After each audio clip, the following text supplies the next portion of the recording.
Welcome to my channel. I am Simran Sahani and आज मैं आपको पढ़ाऊंगी क्लास 9 की इंग्लिश का chapter the snake and the mirror. तो आज मैं आपको इसका डिटेल एक्सप्लेनेशन देने वाली हूँ। तो let us start the video. And अगर आपको इंग्लिश के बाकी चैप्टर्स पढ़ने हैं क्लास 9 के एसएसटी एंड साइंस के, तो playlist are given in the description box. And अगर आपको इसके notes, summary, 1 mark question, hand written notes and MCQ, all the study material अगर आपको चाहिए इस चैप्टर का, तो डिस्क्रिप्शन बॉक्स में लिंक गिवन है नोट्स का। You can go and access it from my Instagram ID। तो लिंक गिवन है, you can go and check it.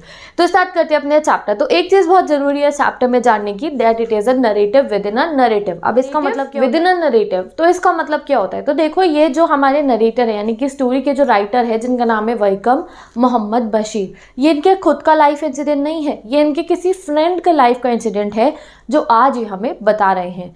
तो ऑथर हमें बताते हैं कि मैं अपने कुछ फ्रेंड्स के साथ बैठा हुआ था और हमारा डिस्कशन चल रहा था स्नेक्स के ऊपर। नरेटर अपने फ्रेंड का, एक होम्योपैथ डॉक्टर का लाइफ इंसिडेंट बताते हैं। तो एक्चुअली में क्या हुआ होगा, नरेटर अपने कुछ फ्रेंड्स के साथ बैठे हुए थे, तो उस समय पे उनको एक होम्योपैथ डॉक्टर जो उनका फ्रेंड ही था, वो पूछता है क्या कभी तुम्हारे को एक फुल ब्लडेड कोबरा ने सराउंड करा है, क्या तुम्हारे को कभी सांप ने जकड़ा है? तो नरेटर जो है वो कहते हैं नहीं। तो वो जो डॉक्टर है, जो होम्योपैथ डॉक्टर है जिसके बारे में हम स्टोरी पढ़ने वाले हैं, वो नरेटर को यानी कि बशीर जी को पूरी की पूरी स्टोरी सुनाता है और उन्होंने इसके ऊपर हमारा चैप्टर लिख दिया। तो इसको बहुत डीपली आप समझो, it is a narrative with in a narrative. ये हमारे ऑथर के लाइफ का इंसिडेंट नहीं है, ऑथर का फ्रेंड जो एक डॉक्टर है उसकी लाइफ का इंसिडेंट है, उसने नरेटर को बताया और नरेटर ने चैप्टर लिख दिया इसके ऊपर। तो अब पढ़ते हैं दैट उनके फ्रेंड ने उन्हें क्या बताया। तो जो होम्योपैथ डॉक्टर था, नरेटर का फ्रेंड, वो बताता है एक बार गर्मियों की रात थी, मैं डॉक्टर था और रात को 10 बजे मैं खाना खा के रेस्टोरेंट से अपने घर में आता हूँ। अब डॉक्टर का घर तो तुम इमेजिन करो कि बड़ा सा अपार्टमेंट होगा, आलीशान सा डॉक्टर है भाई, क्योंकि बहुत पैसा कमाते डॉक्टर तो, बट नहीं, ऐसा कुछ नहीं था। तो वो हॉट समर नाइट होती है, रात को 10 बजे के करीब जो होम्योपैथ डॉक्टर था हमारा, क्या नाम पूरे चैप्टर में हम उसके पढ़ेंगे, होम्योपैथ, से खाना खा के अपने घर में आता है। घर कैसा होता है? एक छोटा सा रेंटेड रूम है, अपार्टमेंट भी नहीं है, एक किराए का कमरा है जिसमें लाइट भी नहीं है, इलेक्ट्रिसिटी भी नहीं है। वो जैसे ही अपने कमरे में जाता है, रात के 10 बजे होते हैं, गर्मियों की रात होती है, वो कहता है कि मैं अपना कमरे में शेयर करता हूँ बहुत सारे चूहों के साथ, यानी कि मैं अपने कमरे में अकेले नहीं रहता हूँ, मेरे कमरे में बहुत सारे चूहे भी रहते हैं मेरे साथ में। तो मैं अपने कमरे में जाता हूँ और माचिस की डिब्बी निकालता हूँ और केरोसिन लैम्प को लाइट कर देता हूँ। बहुत अंधेरा हो रखा होता है। वो बताता है मेरे स्टार्टिंग के डेज थे, मैं प्रैक्टिस करना स्टार्ट करा था डॉक्टर का, एंड मैं उस समय पे मेरे पास पैसे नहीं थे। एक ही कमरा इसलिए उसने अपने लिए रेंट कर रखा था जहाँ पे लाइट तक नहीं थी, इलेक्ट्रिसिटी नहीं थी। ठीक है, बताता है नरेटर को, जो हम उनका फ्रेंड है होम्योपैथ डॉक्टर, बताता है दैट मेरे पास उस समय पे बिल्कुल पैसा नहीं था, बस एक सूटकेस था उस कमरे में मेरे पास, जिसमें 60 रुपीज़ पड़े हुए थे और कुछ धोतीस थी और मेरी शर्ट थी। ठीक है, बस एक काले रंग का कोट था, बस एक ब्लैक कोट था जो मैंने उस समय पे पहना हुआ था। तो this is showing us the financial condition of the doctor कि he was not well off. ठीक है, अब वो आगे की स्टोरी कंटिन्यू करते हैं। बताता है दैट गर्मी हो रही थी, तो मैं क्या करता हूँ, दोनों की दोनों विंडो खोल देता हूँ, अपना बेड साइड में लगाता हूँ और उसके कमरे में बहुत सारे चूहे थे। वो चीज़ वो बताता है कि जो मेरे रूफ था वहाँ पे चूहे ऐसे ही भाग रहे होते थे। तो वो दोनों के दोनों खिड़कियाँ खोल देता है। रात के 10 थे, गर्मियों की शाम थी, गर्मियों की रात थी। वो अपने बेड पे लेट जाता है, वो अपनी कोट भी हटा देता है, उतार देता है, वाइट शर्ट भी उतार देता है और अपनी वेस्ट जो बनियान होती है वो भी उतार के आराम से लेट जाता है। वो कहते हैं मेरे कपड़े काफ़ी गंदे हो रखे होते थे, मैं उन्हें टांग देता हूँ और मैं सोने की कोशिश करता हूँ। बट जो डॉक्टर है वो सो नहीं पाता, उसे गर्मी लग रही होती है, उसे नींद नहीं आ रही होती है, वो सो नहीं पाता। तो डॉक्टर उठता है और रूम के बाहर जाता है, वरांडा में जाके खड़ा होता है और वो कहते हैं उस दिन ना हवा भी छुट्टी पे थी, यानी कि बाहर बिल्कुल भी हवा नहीं चल रही थी। वो अपनी जो बीड़ी है उसको लिट करता है, एक बीड़ी पीता है और फिर कमरे के अंदर वापस आ जाता है। उसको नींद आ नहीं रही होती है, तो वो डिसाइड करता है कि मैं एक बुक पढ़ता हूँ। कौन? Homeopath doctor. तो उसे नींद नहीं आ रही होती है, बाहर गया तो वरांडे में हवा नहीं चल रही होती है, तो वो अंदर अपने रूम में आ जाता है। रूम में वो क्या करता है, आके अपने टेबल पे बैठता है। टेबल बहुत छोटा सा एक टेबल होता है जिसके ऊपर मिरर रखा होता है, साइड में कॉम रखी होती है। वो टेबल के नीचे से अपनी बुक निकालता है। बुक का नाम आपको याद रखना है, बुक का नाम क्या है? मैटेरिया मेडिका। क्या नाम है? मैटेरिया मेडिका। बुक निकालता है और पढ़नी स्टार्ट कर देता है। अब जब वो बुक पढ़ रहा होता है, उसके सामने क्या होता है? मिरर। तो अब आप खुद इमेजिन करो, अगर हमारे सामने मिरर हो तो हमेशा जैसे हम मिरर देखते हैं खुद को एडमायर करना शुरू कर देते हैं, या फिर खुद के अंदर से कमियां निकालनी शुरू कर, अरे मेरे ये ऐसे हो रहा है, अरे मेरे ये ऐसे हो रहा है। तो एग्जैक्टली डॉक्टर भी यही करता है। बैठा वो अपने टेबल पे बुक पढ़ने के लिए था क्योंकि उसे नींद नहीं आ रही थी, बट जैसे ही वो मिरर में खुद को देखता है तो वो खुद को एडमायर करना शुरू कर देता है। कहता है मैं तो बड़ा यंग बैचलर हूँ, और मैं यंग बैचलर हूँ, मेरी शादी की उम्र है, तो मुझे हमेशा ना स्टाइलिश और स्मार्ट बन के रहना चाहिए। तो वो 2-3 डिसीजंस लेते हैं अपनी लाइफ के कि आगे से मैं ये करने वाला हूँ। शीशे में बैठा हुआ है, नींद उसे आ नहीं रही है, बुक छोड़ दी, बुक सामने पड़ी है, और शीशे में देख के खुद से बातें करने लगता है और डिसाइड करता है कि अब मैं इतना बैचलर हूँ, मैं डॉक्टर हूँ, तो मैं ये चीज़ें अपनी लाइफ में करूँगा। तो शीशे में देखता है और उसे अपने लुक्स को लेकर बहुत ज़्यादा कॉन्शियस होता है। तो यूँ कंघी लेता है और अपने बालों को ऐसे यूँ सेट करता है एक साइड में और कहता है मैं डॉक्टर हूँ, तो इसलिए ना मैं 2-3 डिसीजन ले रहा हूँ, मैं बैचलर हूँ, मेरी शादी की उम्र है। तो पहला डिसीजन वो लेता है कि आज से ना मैं रेगुलरली शेव करूँगा अपनी, और एक पतली सी मूछ रखूँगा अपनी। तो वो पहला डिसीजन ये लेता है, शेव करूँगा और एक पतली सी मूछ रखूँगा जिससे मैं बहुत स्टाइलिश लगूँ। सेकंड डिसीजन लेता है कि मैं ना हमेशा स्माइल करता रहूँगा, जब भी मैं कभी बाहर जाऊँगा ना लोगों के सामने, तो ऐसे यूँ स्माइल करता रहूँगा। वाई? बिकॉज मैं डॉक्टर हूँ, बैचलर हूँ, अब मुझे अच्छी लड़की चाहिए शादी करने के लिए, तो इसलिए मुझे अच्छा देखना पड़ेगा, स्मार्ट, अट्रैक्टिव। तो दूसरा डिसीजन वो ये लेता है। डिसीजन फर्स्ट क्या हो गया कि शेव करेगा, पतली सी मूछ रखेगा, पहला डिसीजन हो गया ये। और सेकंड डिसीजन क्या था कि हमेशा स्माइल करता रहेगा। थर्ड डिसीजन वो लेता है अपनी वाइफ को लेकर। कहता है कि मैं ना एक ऐसी लड़की से शादी करूंगा जो बहुत मोटी होगी। अब तुम सोचोगे ऐसे क्या थिंकिंग है, मोटी लड़की से क्यों शादी करेगा? कहता है मैं मोटी लड़की से शादी इसलिए करूंगा कि अगर कभी मैंने कोई गलत काम करा, मैंने कोई शैतानी करी, मैंने उसे हर्ट करा, तो वो मेरे पीछे भाग नहीं पाएगी, मैं भाग जाऊंगा और वो धीरे धीरे मेरे पीछे आ रही होगी। तो कितना फनी सी ये स्टोरी। आप देखो डॉक्टर क्या थर्ड डिसीजन लेता है कि मैं एक मोटी लड़की से शादी करूंगा, बट हाँ वो जो लड़की होगी वो डॉक्टर ही होनी चाहिए, अमीर होनी चाहिए और अच्छी प्रैक्टिस पे होनी चाहिए, उसके बहुत अच्छी कमाई होनी चाहिए। तो 3 डिसीजन डॉक्टर शीशे में बैठ के खुद को एडमायर कर देता है। एक तो मूंछ उगानी है मैंने, ऊपर से स्माइल करते हुए रहना है, और लड़की ऐसी पटानी है मैंने जो अमीर हो, डॉक्टर हो, बट हाँ मोटी हो, जिससे कि मैं अगर कोई गलत काम करूँ तो वो मेरे पीछे भाग ना पाए।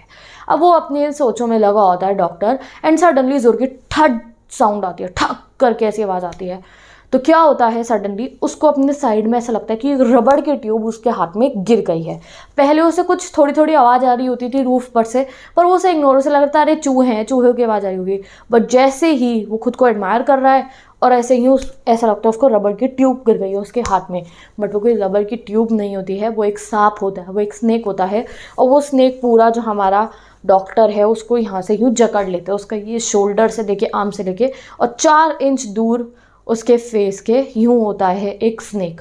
ये रहा हमारा डॉक्टर, ये रहा स्नेक, सामने है मिरर जिसमें वो खुद को देख के खुद की डिसीजंस ले रहा था। अब जो डॉक्टर है बहुत ज़्यादा डर जाता है, उसके कमरे में नहीं कोई मेडिसिन होती है, वो इतना सा भी नहीं। आपको पता है अगर सांप अगर किसी के पास आ जाए तो अगर वो हिलेगा तो सांप डस देता है, यानी कि डंक मार देगा, काट लेगा। तो इसलिए डॉक्टर कहता है मैं बिल्कुल भी नहीं हिला, मैं अपने मन के अंदर ही भगवान का नाम ले रहा था, मैं हिल भी नहीं सकता था बिल्कुल भी, इसलिए मैं अपने मन के अंदर ही ओ गॉड लिखने की कोशिश कर रहा था।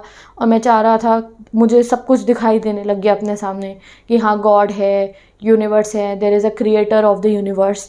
तो ऐसे कहते हैं ना, जब कभी किसी के सामने डेथ आती है तो सबसे पहले भगवान का नाम लिया जाता है, याद आ जाता है, भगवान जी याद आ जाते हैं। तो ऐसे ही उसका बिल्कुल डेथ से, तो वो कहता है death was 4 inches away from me, मौत मेरे से बस 4 इंच दूर थी, अगर मैं हल्का सा भी हिलता तो सांप डंक मार देता। तो इसलिए मैं अपने मन में ही सोच रहा था कि गॉड है और काश गॉड मुझे बचा ले करनी थी। दैट नरेटर ने अपने पहले 2 डिसीजन जो थे वो चेयर पे बैठ के लिए थे कि मुँह झुकाऊंगा और हमेशा हंसता रहूँगा। उसके बाद वो 2 मिनट खड़ा भी होता है, अपनी चेयर से रूम में घूमता है। फिर जब उसके मन में वो बात आती है अपनी वाइफ वाली, तो वो फिर से जाके चेयर पे बैठ जाता है और तब सांप आके उसके हाथ के ऊपर गिर जाता है। अब फिर से वहीं आ जाते हैं, ये रहा नरेटर और ये रहा सांप। सांप यहाँ पे ओके। तो स्नेक ने पूरा का पूरा डॉक्टर को यूँ जकड़ लिया था, और जो उनकी आर्म थी, जो उनकी बाजुएं थी, उसमें स्नेक की वजह से जो हमारे डॉक्टर थे उसको दर्द भी होना स्टार्ट हो जाता है। बट सडनली क्या होता है, जो स्नेक है वो उधर देखता है मिरर की तरफ। अब now it was the first time. Doctor कहता है मुझे लगता है ये पहला ऐसा स्नेक होगा जिसने कभी मिरर देखा होगा। और जो स्नेक है मिरर को ही देखते। कभी आपने मंकीज को देखा है मिरर में कैसी कैसी हरकतें करते हैं, वो नाचते कूदते रहते हैं। एग्जैक्टली ऐसा ही होता है जब वो स्नेक जो है मिरर को देखता है तो उसका ध्यान जो है डॉक्टर के ऊपर से हट जाता है, वो भूल जाता है कि उसे अभी डॉक्टर को काटना था और वो मिरर के अंदर देखने लगता है। जब स्नेक मिरर के अंदर देख रहा होता है तो डॉक्टर कितना फनी है, सोचता है पता नहीं अब ये स्नेक कौन सा डिसीजन ले रहा होगा, मुस्टैश लगाने के, मस्कारा लगाने के, आई शेडो लगाने के, क्या सोच रहा होगा ये स्नेक अभी उसके ऊपर ही है और स्नेक ने उसे काटा नहीं है, बस वो मिरर में देख रहा है। तो डॉक्टर क्या कह रहा है, जस्ट लाइक डॉक्टर ने क्या डिसीजन लिए थे कि वो मुस्टैश लगाएगा, स्माइल करेगा वाइफ को मोटली, वो सोचता है कि अब स्नेक जब मिरर में देख रहा है तो ये शायद डिसीजन ले रहा हो कि मैं मस्कारा लगाऊंगा, आई शेडो लगाऊंगा, मुस्टैश लगाऊंगा, पता नहीं। वो कहते हैं मुझे नहीं पता था उस स्नेक का सेक्स क्या था, यानी कि वो मेल स्नेक थे या फिर फीमेल स्नेक था, बट सडनली क्या होता है, जो स्नेक है मेरी आर्म्स को छोड़ देता है, मेरे हाथ पे से उतर जाता है और ऐसे यूं रेंगता हुआ मिरर के सामने जाके मिरर को देखने लगता है। और जैसे ही स्नेक जो नरेटर है उसकी आर्म्स पे से उतरता है, नरेटर खड़ा होता है अपनी चेयर पे से और भाग जाता है बाहर, बहुत ज़ोर ज़ोर, कहता है मैं इतनी ज़ोर ज़ोर की भाग के बिल्कुल बाहर चला जाता हूँ अपने घर से अपने फ्रेंड के यहाँ पे।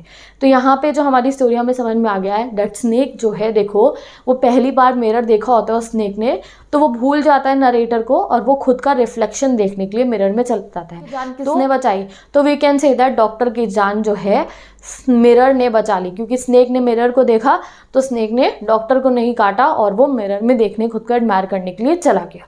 अब जो उनके फ्रेंड्स बैठे हुए थे, हम अभी narrative with in the narrative पढ़े ना, तो डॉक्टर अपनी स्टोरी बता रहा था, अभी उसने इतना बता दिया कि मैं भाग गया था। तो डॉक्टर का एक फ्रेंड उससे पूछता है दैट तुम्हारी जो शादी हुई है तुम्हारी वाइफ अभी मोटी है क्या? तो डॉक्टर बताते हैं नहीं, मेरी वाइफ मोटी नहीं है, मेरी वाइफ तो बहुत पतली है और वो स्प्रिंटर है। स्प्रिंटर मतलब क्या, वो बहुत तेज़ भागती है, ठीक है। अब जो उनका फ्रेंड है वो पूछता है अच्छा ठीक है, तुम उस दिन जब भाग के गए तो क्या हुआ, कहाँ गए थे तुम, क्या स्नेक ने तुम्हें फॉलो नहीं करा जब तुम भाग के गए?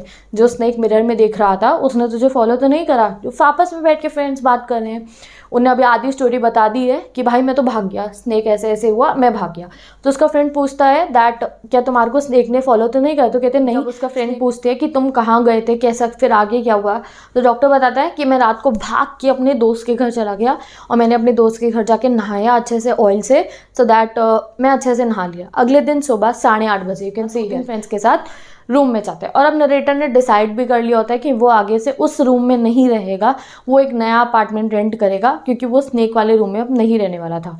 तो अपने दोस्तों के साथ आता है और कहता है I had very little to carry, कहता है मेरे पास सामान ले जाने के लिए नहीं था। अब क्यों नहीं था? बिकॉज उसके घर में उस रात चोरी हो जाती है। देखो खुला छोड़ के अपने घर के दरवाजे भाग जाता है ना अपने दोस्त के यहाँ, तो पीछे से चोर आ जाते हैं डॉक्टर के घर पे और वो डॉक्टर का सारा सामान चुरा के ले जाते हैं, उसका कोट, उसका ब्रीफ केस, उसके पैसे, सब कुछ चुरा के ले जाते हैं। बस सिर्फ एक चीज़ छोड़ देते हैं। याद रखना वो चीज़ क्या थी, वो चीज़ थी डॉक्टर की वेस्ट। मैंने आपको बताया था ना उसकी वेस्ट काफ़ी गंदी थी, मैली थी, तो वो उसकी जो अनक्लीन वेस्ट थी वो छोड़ के चले जाते हैं।